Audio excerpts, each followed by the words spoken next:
Welcome guys once again. और ये ankylosing spondylitis cure के सीरीज़ में सेकंड वीडियो है। और ये वीडियो बनाने का एक सबसे मेन रीज़न है कि मेरे लास्ट वीडियो पे कमेंट था कि क्या अगर बॉडी में डिफॉर्मिटीज़ आ जाती है तो क्या उसे हम क्योर कर पाएंगे, क्या वो सही हो सकती है, और विदाउट ऑपरेशन क्या मेडिकेशंस या नॉर्मल किसी चीज़ों से वो ठीक हो सकती है।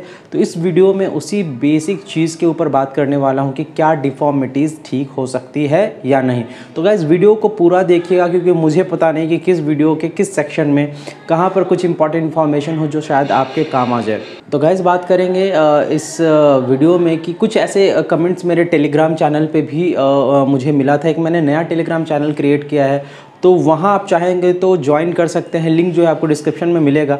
आप वहाँ से क्लिक करके सीधे मेरे टेलीग्राम चैनल पे जा करके मेरे टेलीग्राम ग्रुप को ज्वाइन कर सकते हैं, जहाँ पर आप इंस्टेंटली कोई इन्फॉर्मेशन मुझसे लेना चाहे तो आप ले सकते हैं। तो गाइस सबसे पहले बात करते हैं कि क्या डिफॉर्मिटीज़ ठीक हो सकती है। तो गाइस बिल्कुल डिफॉर्मिटीज़ ठीक हो सकती है।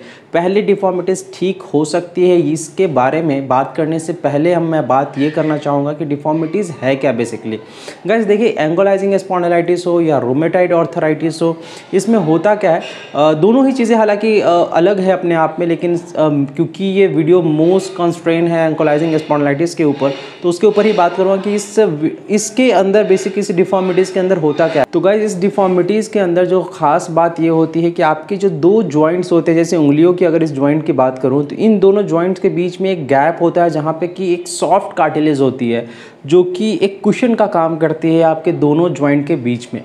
और जब वो जॉइंट के जो बीच का वो जो कुशन के तरीके से मैं अगर बात करूँ कि, या मैं कहूँ लुब्रिकेंट की मैं बात करूँ कि जो लुब्रिकेशंस होता है जिसकी वजह से आपके जॉइंट एक दूसरे पे बड़े आराम से मूव कर पाते हैं, तो वो अगर डैमेज होता है तो आपके जॉइंट्स पहले आपस में कुछ घिसना और टच होना शुरू करती हैं, तो जिसके वजह से पहले तो आपको पेन बहुत होता है। अब होता क्या है कि हमारे बॉडी की एक नॉर्मल टेंडेंसी है जिसको हम लोग कहते हैं नॉर्मल हीलिंग टेंडेंसी। जैसे कि बॉडी अगर कहीं कट हो जाए तो उसको हील कर देती है, कहीं जॉइंट में फ्रैक्चर हो जाए तो उसको हील कर देती है। तो जो वो बीच से कुशन ख़त्म हो चुका है, कोई जो एक कहिए आप इस तरीके से कि एक जो नॉर्मल लॉजिक है कि इन दोनों के बीच में एक पर्टिकुलर गैप होना चाहिए, कुशन होना चाहिए, वो ख़त्म हो चुका है। सो बॉडी ये समझने लगती है कि ये जो दोनों जॉइंट्स है ये एक फ्रैक्चर है, राइट, और ये फ्रैक्चर है, इस फ्रैक्चर को अब हील करना है। तो आपकी बॉडी वहाँ पे कैल्शियम डिपोजिशन शुरू करती है, और कैल्शियम डिपोजिशन जैसे जैसे होता जाता है आपके दोनों जॉइंट आपस में फ्यूज़ होने लग जाते हैं। और एक्चुअली वही फ्यूज़न एक तरीके से एक जो जॉइंट होता है वो एक सीमेंट हो जाता है, और फिर आपके बॉडी डिफॉर्मिटीज़ की तरफ मूव करने लगती है, राइट। तो ये डिफॉर्मिटीज़ अगर हो चुकी है तो क्या ये ठीक होगी? तो गाइज मैं बताता हूँ कि डिफॉर्मिटीज़ हो पाना एक बहुत ही लैटर फेज़ है बॉडी का। एज के अंदर ये काफ़ी आखिरी का फेज़ है, और इनिशियल स्टेजेस में डिफॉर्मिटीज़ इतनी जल्दी नहीं आती। तो अगर आपकी बीमारी हुए आपको कुछ 3 साल या 4 साल के आसपास का वक्त हुआ है और आपने कुछ डाइट वगैरह मेंटेन रखे हैं, तो आप ऐसा सोच सकते हैं कि शायद आपको डिफॉर्मिटीज़ नहीं हुई होगी। पेन काफ़ी ज़्यादा हो सकती है, आप अपने जैसे आप आगे की तरफ थोड़ा झुक सकते हैं, या आपका कोई जॉइंट या आपका शोल्डर है वो शायद ऊपर ना उठे, या नेक आपकी शायद घूमे ना। इसका मतलब ये नहीं कि डिफॉर्मिटीज़ हो चुकी है। अगर वहाँ पर कुछ स्वेलिंग सी भी महसूस हो रही है आपको, तो इसका कोई मतलब नहीं कि वहाँ स्वेलिंग हो चुकी है और वहाँ पर डिफॉर्मिटीज़ हो गई होगी। आप उसके लिए एक्सरे देख सकते हैं अपना कि क्या गैप बाकी है। अगर एक थ्रेड बराबर भी गैप बाकी है तो यस, वो डिफॉर्मिटीज़, वो प्रॉब्लम बिल्कुल ठीक हो सकती है। और मैं ये भी कह सकता हूँ कि अगर डिफॉर्मिटीज़ है तो विदाउट ऑपरेशंस भी कुछ पर्टिकुलर केसेस है उसको फॉलो करके वो ठीक किया जा सकता है। तो ये क्या पर्टिकुलर केसेस है, कैसे इसको ठीक किया जा सकता है? कुछ 3-4 ऐसी पद्धति है, 3-4 ऐसे मैं कहूँ कि रास्ते हैं जिसका अगर हम लोग यूज़ करें और स्ट्रिक्टली फॉलो करें तो उस डिफॉर्मिटीज़ को भी हम शायद कवर अप कर पाएंगे। कहीं कहीं इम्प्रूवमेंट तो ज़रूर कर पाएंगे, शायद 100% नहीं तो एटलीस्ट 80 to 70% तो कर ही पाएंगे।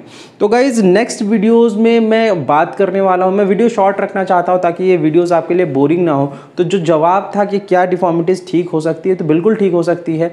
कैसे ठीक हो सकती है इसके बारे में कुछ हमारे पास कुछ ऐसी पद्धतियाँ हैं, कुछ ऐसे चीज़ है जो उसको फॉलो किया जाए तो बिल्कुल ठीक हो सकता है। तो अगर आप उसके बारे में जानना चाहते हैं तो आप नेक्स्ट वीडियो में ज़रूर इस वीडियो को फॉलो कीजिए, और कमेंट सेक्शन में ज़रूर अपने सवालों को डालिए, क्योंकि देखिए गाइज बहुत सारे सवाल हैं।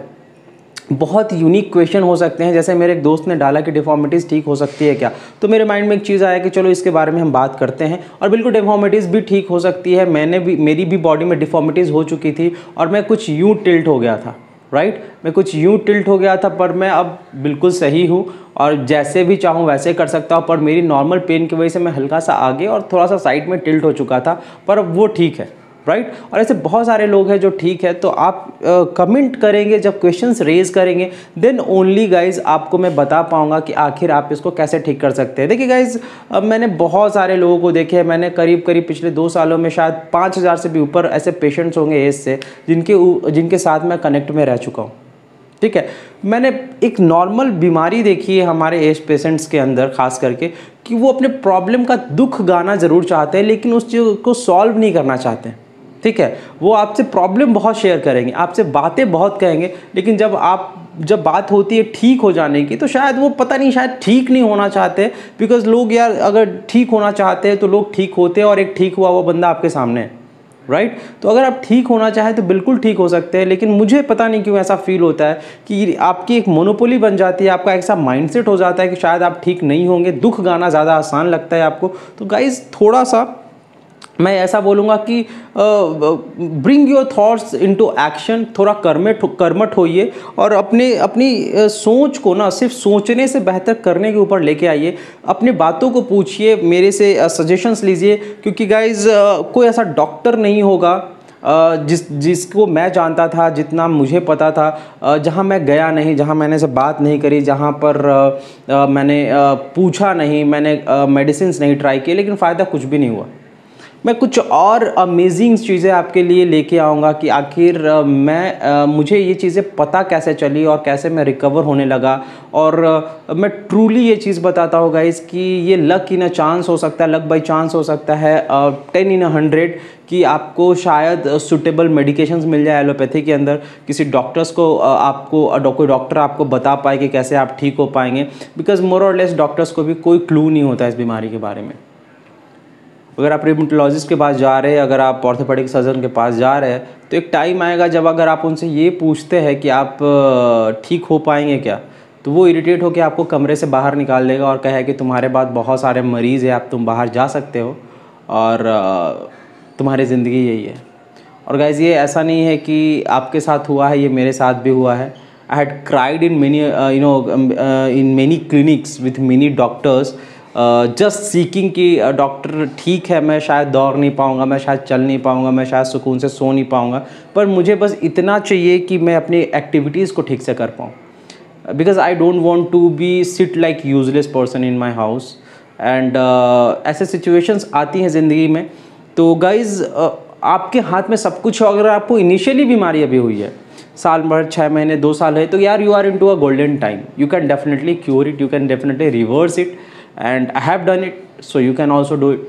So guys, आप अपने क्वेश्चंस को कमेंट सेक्शन में डालिए, क्योंकि जब आपके क्वेश्चंस देखूंगा तो मुझे लगेगा कि हाँ, ये चीज़ें छूट गई, ये चीज़ें छूट गई। हालांकि मैं अपनी तरफ से बिल्कुल कोशिश करने वाला हूँ आगे आने वाले सारे वीडियोस में कि मैं सारी चीज़ों के ऊपर बात करता चलूँ एक एक करके। लेकिन आपके जब क्वेरीज़ होंगे तो वो मुझे ईजी होगा उसके ऊपर में अपने एक्सपीरियंस के साथ आपको कुछ सॉल्यूशंस देने के लिए। सो गाइज़, इस वीडियो में इतना ही। शायद ये वीडियो कुछ लंबा हो गया क्योंकि मैंने शायद यहाँ पर कुछ एक्सपीरियंसेस शेयर कर दिए आपसे। तो ये भी ज़रूरी है आपके लिए जानना, क्योंकि शायद ये चीज़ें आप रिलेट कर पाएँ अपने लाइफ में। तो बस गाइज़, इतना ही। मिलते हैं कुछ नए वीडियो के साथ। Till then take care, bye bye, जय हिंद।